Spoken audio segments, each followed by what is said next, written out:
5 on Your Side at 10 starts now. Heavy rain is possible overnight and early Sunday in the Ozarks, but will that rain make it into the metro area? We're tracking where the impacts will be the greatest. Tonight, a community comes together to support multiple injured police officers. It's like I need to do something for our community, our police department. See the party with a purpose. Thank you for joining us. I'm Robert Townsend. Right now, hundreds in St. Clair County are coming together to support their first responders. Now, this is after 5 Fairview Heights officers were injured on the job back in May. New tonight, 5 on Your Side's Annie Krall is live in downtown Belleville at a fundraiser that's been going on all day for the department. Annie. That's right, Robert. I'm right outside Copper Fire, and you can hear the live music, the energy. It's great down here in downtown Belleville, but we have to remember it's all about supporting the men and women in blue, especially the ones who were injured exactly 6 weeks ago. Fairview 169 from dispatch. Abbott's public service. Just want to verify things secure for them to proceed. The phone call that changed everything. Late on May 17th, police say a call came in for a suspicious person on Potomac Drive. When officers arrived, they found 22-year-old Elijah Thompson possibly involved in a domestic situation. Without warning, police say Thompson opened fire, hitting 3 officers. And I went to bed knowing something bad happened. Renee Eichholz, co-owner of Copper Fire Bar and Restaurant in Belleville, remembers when she first heard the news. Something big was going on in Fairview, but I didn't know what it was. Woke up really early the next morning and I was like, I need to do something for our community, our police department. Which is when this Rock the Blue fundraiser on Saturday came into focus to help benefit the Fairview Heights Police Department. I can't even imagine what their families are going through. It just hit me really hard, and really appreciate the effort that everybody gives us in our community to keep us safe. Especially geared towards supporting the 5 total injured police officers from May's incident, including Molly Munich, who was shot in the face but is recovering. She is one tough chick. When Munich isn't in uniform, she's also a lacrosse coach at Belleville West High School. I mean, they all have families and you know, kids in sports, and she's the coach, and all the girls are just, you know, adore her, and so it was very tragic for them. Now, a different noise is soundtracking the legacy of that fateful night. The sound and support stretching for blocks, with more than a dozen businesses stepping up. Not just Belleville, it was just all over.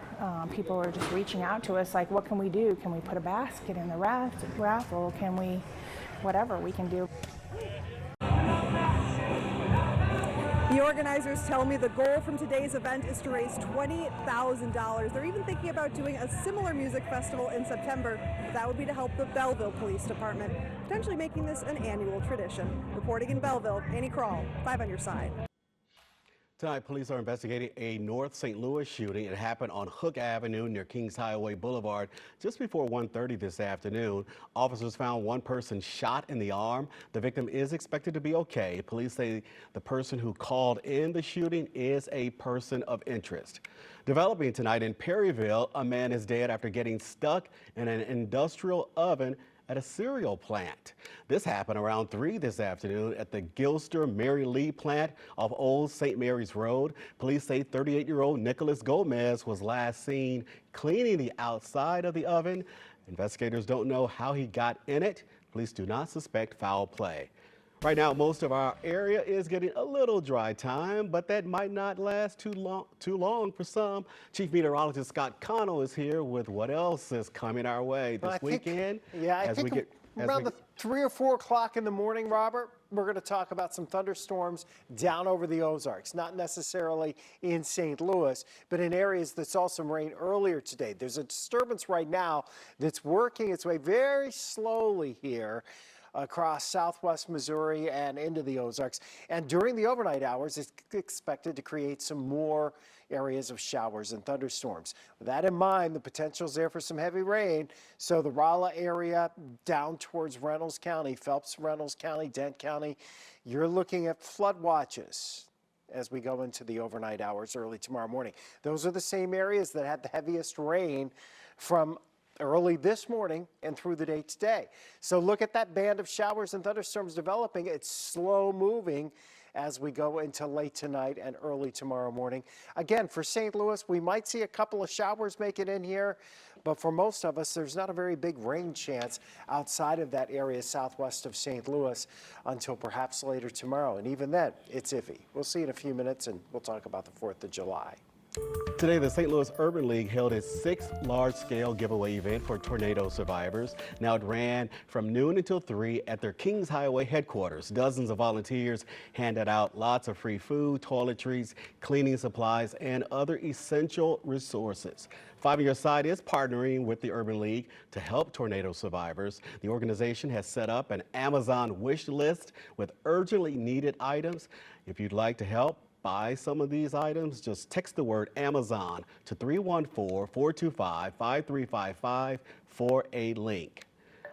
New tonight, the Millennium Hotel's redevelopment project could get a big boost from the Board of Aldermen. A new bill would give developers a 20-year tax abatement. The move would cover up to 90% of the project's estimated property taxes. The bill had its first reading yesterday. Now, the proposed plan would tear down the vacant hotel to build multiple residential, office, and cultural spaces. Today, thousands packed downtown St. Louis to kick off one of the Midwest's largest Pride events. Pride Fest draws nearly 300,000 people each year. 5 on Your Side's Travis Cummings shows us how day one is already creating unforgettable moments. That's the line down. The gates couldn't open fast enough for eager Pride Fest goers. It's really excited. Great already just coming in. Yeah, lots of fun messages. For Ryan Slaughter, it's more than a celebration. It's belonging. I don't really see a lot of people who support it where we live, and it's just nice to get to see everyone here. Ryan and his family made the trip from Sikeston, Missouri for their very first Pride Fest in downtown St. Louis. I love this kid so much, and my other daughter, we support her as well in the community, and we're just so proud. This space is exactly that, a place of pride and affirmation for families like theirs and many others. Just to feel free and welcome and to be in my element. For first-time attendee Alexa Moore from Wentzville, today carries even deeper meaning. Well, this woman changed my life, so it means the world to me. In a time when the LGBTQ+ community continues to face legislative attacks and social challenges, Pride Fest stands as both sanctuary and statement.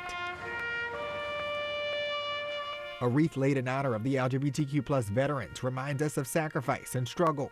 Fans, flags, trauma-informed lawyers here on Vendor Row. It's more than just about celebrating. It's about support. Robert Crawford proudly wears his Mr. Pride 2025 sash. The older generation, the younger generation, that non-binary child, that child that doesn't know what they are, I'm representing for them, saying be who you are, be true to yourself, be 100% authentically you, because you're a light in a dark world. It's a day filled with pride and purpose. Open your heart, open your mind, love each other. Travis Cummings, 5 on Your Side. It's always a popular event. Now, the Grand Pride Parade will march down Market Street tomorrow at noon. We'll stream the whole thing live on 5+. Download it for free on your Roku, Samsung, Fire, or Apple TV. A man shot in the head shares his incredible story of survival. I've got a second lease of life. How he's using his healing journey to spread a powerful message. You've got to realize that we're all unstoppable. Flash flooding is a threat in parts of the Ozarks early Sunday morning.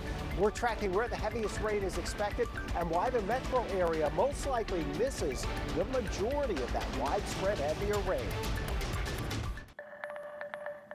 Tonight, the survivor of a deadly shooting is sharing his incredible story of resilience with the world, hoping to inspire others through his journey. Chris Smith was shot in the head while on a first date back in 2021.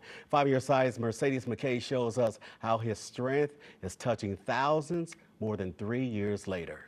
I've got a second lease of life, and I'm here to help people around the world. It's an opportunity Chris Smith wasn't sure he'd ever get. Well, the last thing I remember from that afternoon is driving past my neighbor's house and looking at my truck's dashboard saying 4:45 p.m., that inner voice that we all have saying, don't go out, stay home. Don't go out, stay home, just screaming at me. First time I never listened to my gut feeling. That was right before Thanksgiving in 2021, when Smith went on a first date with Leslie Reeves. Reeves' ex-boyfriend tracked them down at Smith's Farmersville, Illinois home. Robert Tarr shot them both. Reeves died, and Smith was never the same. Then I wake up, it was January 12th, 2022, being told I was shot in the head, completely paralyzed on my left-hand side, could not feel anything. My leg felt like it was just like a ton of concrete. Same with my arm. Despite being in a coma for 3 months, surviving multiple strokes and a brain surgery, Smith made a miraculous recovery thanks to modern medicine and research of his own. I'm here to help stroke survivors, TBI survivors, and survivors of domestic violence. Help people around the world. That's why I'm still here, and thank to God, that's why I'm here. Hoping to inspire others through his story of survival, Smith wrote a book titled My Fatal First Date. Everybody told me, you got to write your story, you got to write your story, you have to write your story. I really, I pondered it, because I'm not an author, I'm a singer-songwriter. Over 3 years later, Smith is back on the stage doing what he loves, while he used those same talents to touch people through words on a page. I am proof that we can recover, we can overcome, we can succeed, and we can achieve anything that we want if we put our minds to it and work our tails off. I mean, you've got to realize that we're all unstoppable. Mercedes McKay, 5 on your side. Business boom. A block party puts black-owned businesses in the spotlight, while organizers tell us the party will never end. Right now, you're taking a live look inside the U.S. Senate chambers as senators try to push for a vote on President Donald Trump's massive policy bill. It's a rare Saturday session. Republicans are working to flip GOP holdouts who are undecided or are calling for changes. The bill includes trillions in tax cuts, but also cuts to federal programs like Medicaid and SNAP. The president wants the bill signed by July 4th. Tonight, Minnesota State Representative Melissa Hortman and her husband were laid to rest in Minneapolis. Both were shot and killed, you'll remember, 2 weeks ago by a man posing as a police officer. More than 1,000 people attended the funeral. Former President Joe Biden and former Vice President Kamala Harris were there. Minnesota Governor Tim Walz served as a pallbearer. Suspected shooter Vance Bolter faces state and federal charges for the murder and the attempted murder of a state senator and his wife. Well, hours ago, health experts and first responders teamed up to bring accessible health care to North St. Louis County families. Organizers held a community health fair at the Spirit Church in St. Anne. Dozens of health experts from area hospitals and national medical organizations were there. First responders also providing resources and safety information for victims of abuse. Today, organizers held a massive festival to support black-owned businesses. The 10th annual Black Wall Street 314 Festival wrapped up just hours ago along Dr. Martin Luther King Jr. Drive. Now, the festival featured more than 100 vendors, community workshops, and live performances. Organizers say this is much more than just a block party. This is a community-led initiative where community people, community members that stay in this neighborhood and that have grew up in this neighborhood are taking an invested interest to help restore, to help redevelop, but at the same time not displacing anyone. He's definitely excited. National spoken word artist A.J. McQueen and Grammy-nominated hip-hop performer D Smoke headlined that event. Well, today was definitely a good day to get outside and enjoy a festival like that. Chief Meteorologist Scott Connell joining us now with the weather impact forecast. Hey, Scott. Little toasty. Temperatures again made it into the low 90s in St. Louis. So yes, another 90-plus degree day, and the humidity was there. Most of us did not see much in the way of rain, though. There were a couple of little cells. And the action from this morning, early this morning, kind of faded here across southeast Missouri, but it's left quite a bit of cloud cover. That little thunderstorm that was running right along the Missouri-Arkansas border, just kind of a harbinger of things to come. We do think that there is this little disturbance back here meandering into the Ozarks, and nothing is moving very quickly. You've noticed that today with the thunderstorms that did develop. They pretty much developed in one spot and then died very close to where they developed, the 2 or 3 that developed in the metro area. But tonight, these areas southwest of St. Louis already have a pretty saturated ground. Phelps down to Reynolds County, points west and southwest from there. We're looking at a flood watch from 1 a.m. tomorrow morning to 1 p.m. tomorrow evening, and here's why. Expecting showers and thunderstorms to develop somewhere in this area. Now, this is a simulated radar. It may be a little too far east on its initial development. We're talking about 5, 6 o'clock tomorrow morning. But again, this is southwest of St. Louis. Watch what happens as we go through the morning. The heaviest stays to our south and southwest. And if this is initializing a little too far to the east, then that would place it farther back towards Rolla and down into Reynolds County, and less of it in the metro area. We think even if we do see some showers tomorrow morning in St. Louis, that heavier threat of rain is farther south of St. Louis. And most of the afternoon is pretty quiet. Most of tomorrow evening looks pretty quiet. We'll go into tomorrow night. There may be some thunderstorm complexes trying to develop.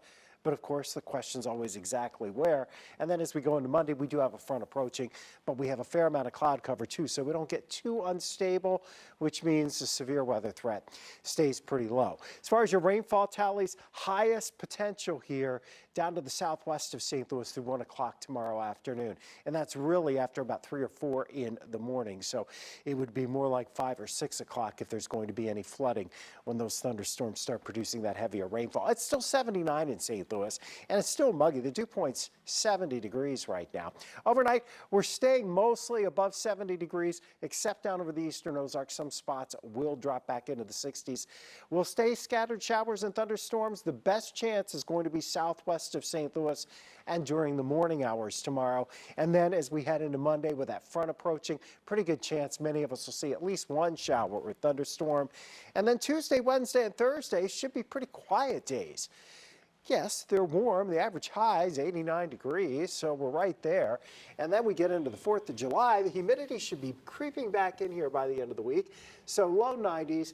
And Mother Nature may provide some natural fireworks by next Saturday and Sunday night. We'll see. Summertime in St. Louis. It is. Scott, thanks a lot. Corey joins us now with what's coming up in sports. Robert, the comeback Cardinals were at it again. City SC had their second chance this week to get back in the win column, and a local product gets his NHL draft moment.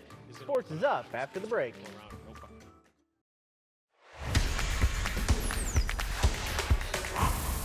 How does the club follow up one of the most dominant pitching performances in franchise history? Well, if you're the Cardinals, you return to what you're best at. And the comeback Cardinals were alive and well today in Cleveland. Brendan Donovan was ready to carry over yesterday's momentum. Didn't waste any time either. First pitch of the game, see you later. Donnie goes deep to make it 1-0 Cards right off the bat. Cleveland punched back. They scored 6 runs off Miles Michaelis in the 4th, 2 on this blast from Gabriel Arias. But like I said, the comeback Cards were at it again today. Alec Burleson, that's a 2-run knock. That made it 6-3. Victor Scott had a nice day. He ties it at 6 with that hit right there. Cards eventually took the lead, and Wilson Contreras helped some insurance.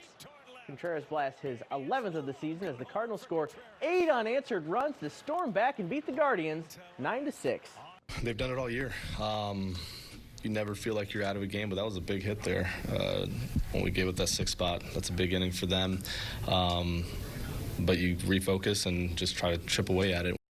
This 5 on Your Side St. Louis City SC coverage is sponsored by Together Credit Union. City SC still trying to get win number 2 under David Critchley. Their second try this week took them to Houston. Scoreless in the 66th minute until Houston pinballs one around. Ends up with Ezekiel Ponce, and he puts it in. They go up 1-0. Still 1-0 in extra time. City with a chance, but Cedric Toyshirt gets stonewalled. And that's all she wrote. City loses their second game of the week, 1-0 to Houston. Hockey season will be back before we know it, and so will Joel Hofer. The Blues signed the backup goalie to a 2-year contract extension worth $6.8 million today. Nobody will be stealing the 24-year-old netminder this summer. Blues also wrapped up their draft today. It was a pretty tame draft for the Note this year. They had just 3 picks. They took forward Justin Carbonneau, 19th overall in the first round last night. Then today drafted forward Mikhail Fyodorov and goalie Love Harenstam. Now Army and Company turn to free agency. Here's what the president is looking at. We're one of 27 teams that would love to find a second line center.